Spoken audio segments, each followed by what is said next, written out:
আল্লাহ আমাকে ভয় করো। যারা ইমানদার তাদের বললেন তোমরা আমাকে ভয় করো। যারা ইমানদার আল্লাহ তাদেরকে ইন্ডিকেট করে বললেন তোমরা আমাকে ভয় করো। এখন প্রশ্ন করতে পারে হুজুর, মুসলমানের ভিতর থেকে আপনি ইমানদার আলাদা কেমনি করলেন? আমরা তো সব মুসলমান, আমরা তো সব ইমানদারি। তো সে গরু খায় বোঝা যায় মুসলমান, নাকি বলেন? গরু খাওয়া মুসলমান আছে না নাই? যখন গরুর গোস্ত খাইলে তখন বোঝা গেল মুসলমান। বলেন তো গরু খেয়ে মুসলমান আছে না নাই? গরু খেয়ে মুসলমান আছে।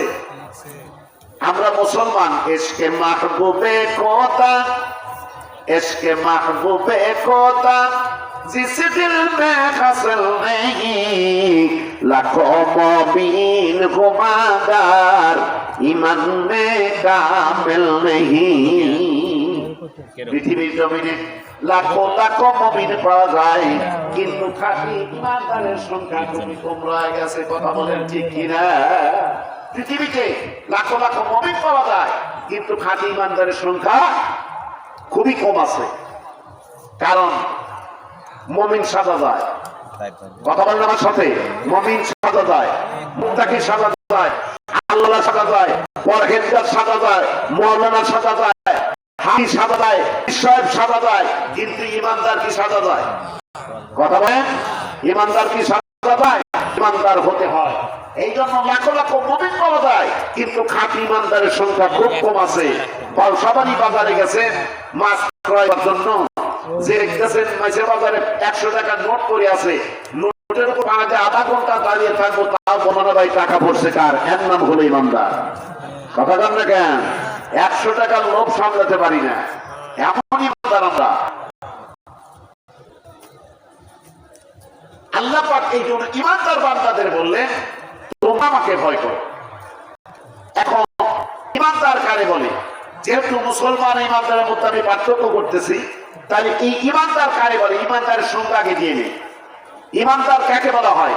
মুখটা স্বীকার করা, অন্তরে বিশ্বাস করা, কাজে পরিণত করা। মুখটা স্বীকার করা, অন্তরে বিশ্বাস করা, কাজে পরিণত করা। তিনটার সমন্বয় মিলে হয় ইমানদার। তিনটার একটা যদি বাদ করে ইমানদার দাবি করা। কথা বলেন, ইমানদার দাবি করা যাবে? মুখটা আল্লাহকে স্বীকার করছে কিন্তু অন্তরে নাই, ও হলো মুনাফিক। ও কি?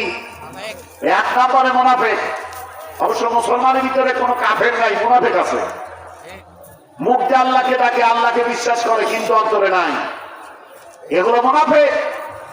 অনেকের অন্তরে আছে মুখে নাই, ও হলো কাফের। আর মুখে আছে অন্তরে আছে, কাজ নাই, কাজ করে না, ও হলো ফাসিক। মুনাফিক, কাফের, ফাসিক তিনজনের স্থানই হলো জাহান্নাম। নাউজুবিল্লাহ বলে। তাহলে তিনটা সমন্বয় মিলা হয় ইমানদার। আমরা অনেকে আছি এমন মুসলমান আছি, লোকটা খুবই ভালো, লোকটা খুবই ভালো, দান খয়রাতের হাত ভালো, মানুষ বিপদে বলে সাহায্যের হাত বাড়ায়, মানুষের উপকার করে, কখনো মিথ্যে কথা বলে না, মানুষের আচার ব্যবহার ভালো করে, কিন্তু লোকটা নামাজ পড়ে না। এরকম জাতীয় লোক আছে না নাই?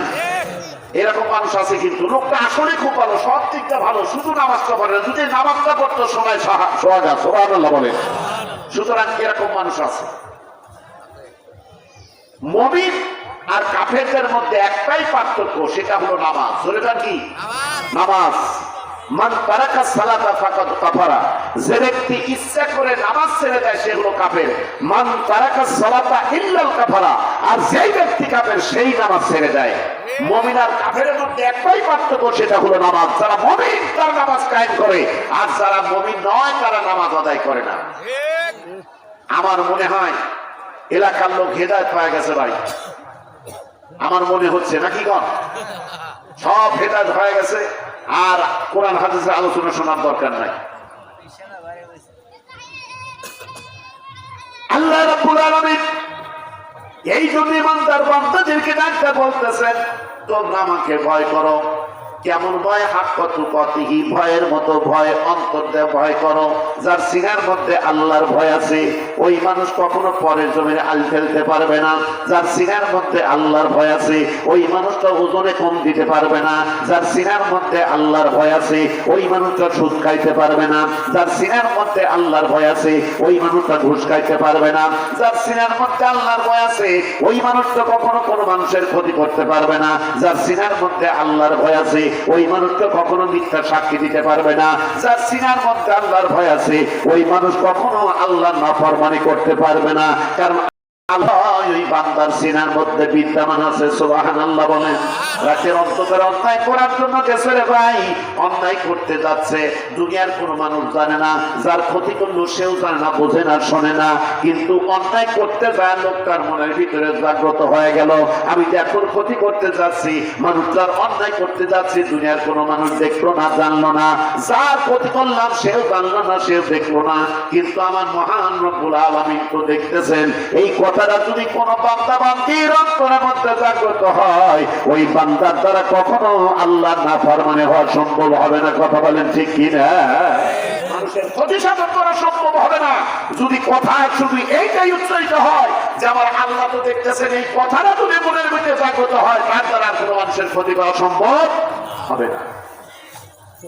আমাদের গ্রাম অঞ্চলে দেখা যায় অনেক সময় মানুষ গাছ গাড়ে, ইট কাঠের গাছ, ইউক্যালিপটাস গাছগুলো গাড়ে। এমন ভাবে গাছগুলো তার আগের করতে গেছে, পার্শ্ববর্তী জমিওয়ালা এসে বলতেছে, ভাই আপনি গাছ গাছের আপনার জায়গায় ঠিক আছে, কিন্তু ভবিষ্যতে গাছগুলো যখন মোটা হবে আজ তো ঘুরে যাবে, তার মানে আমার ক্ষেত পেয়ে যাবে, আর একটু ভিতরে ঢুকায় করা লাগবে। ও করতেছে আমার আরো 1-1.5 পাওয়া যাবে তোর কাছ থেকে। এরকম বলে না ভাই? ভাই আরো 1-1.5 পাওয়া যাবে, তুই গরিব মানুষ দিয়ে কিছু বললেন না। এরকম আজ খেলা লোক আছে না নাই? যুক্তি বাড়ি না, আমাদের দলগুলো বহু করে কথা বলতেছে। এতে কত বড় সাজারে ভাই। হিসাব তো আল্লাহর দরবারে দেওয়া লাগবেই।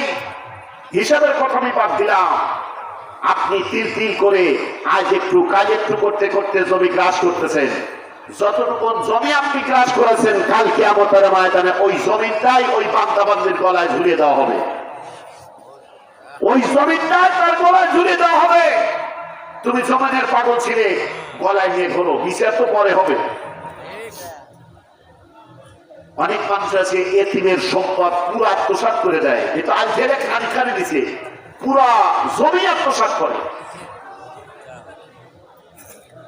নামাজ যদি কম বেশি করে আল্লাহর সঙ্গে নাফরমানি করেছেন, আল্লাহ ইচ্ছা করলে মাফ করে দিতে পারেন। রোজা রাখেন নাই, আল্লাহ পাক ইচ্ছা করলে ক্ষমা করে দিতে পারেন।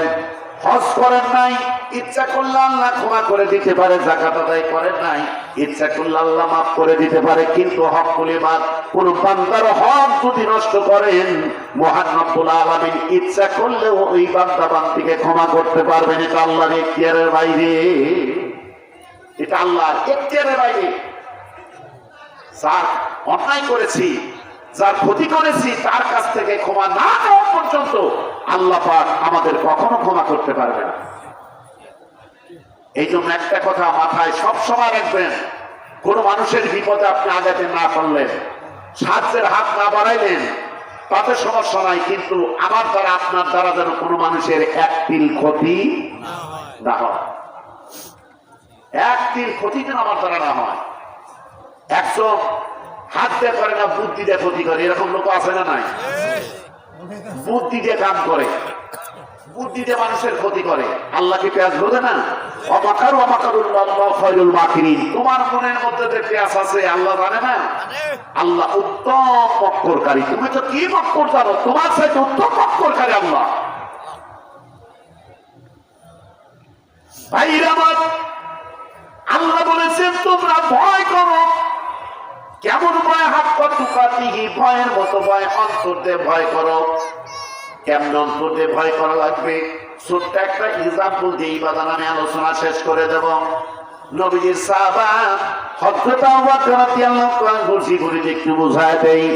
তখন আবু বকর রাদিয়াল্লাহু আনহু অর্ধ পৃথিবীর বাদশা। সোনার ভাইরা, তখন ছিলেন গভর্নর, প্রধানমন্ত্রী। সেই সময়ের কথা, আবু বকর রাদিয়াল্লাহু তাআলা আনহুর একটা সন্তান ছিল, ছোট্ট বাচ্চা ছিল, একটা ছেলে ছিল, নাম হলো আব্দুর রহমান। ধরে কোন কি নাম? আব্দুর রহমান। এই আব্দুর রহমান ছোট্ট ছেলে মায়ের কাছে সে বায়না ধরেছে, মা আমি মিষ্টি খাবো। আব্দুর রহমান মায়ের কাছে মিষ্টির বায়না যখন ধরেছে, মা আব্দুর রহমানকে ডাকতে বলে, বেটা তোমার বাবার হাতের পরিস্থিতি ভালো না, তোমার বাবার হাতের পরিস্থিতি ভালো না, তুমি মিষ্টির কথা ভুলে যাও, মিষ্টির কথা ভুলে যাও। সুবহানাল্লাহ বলেন।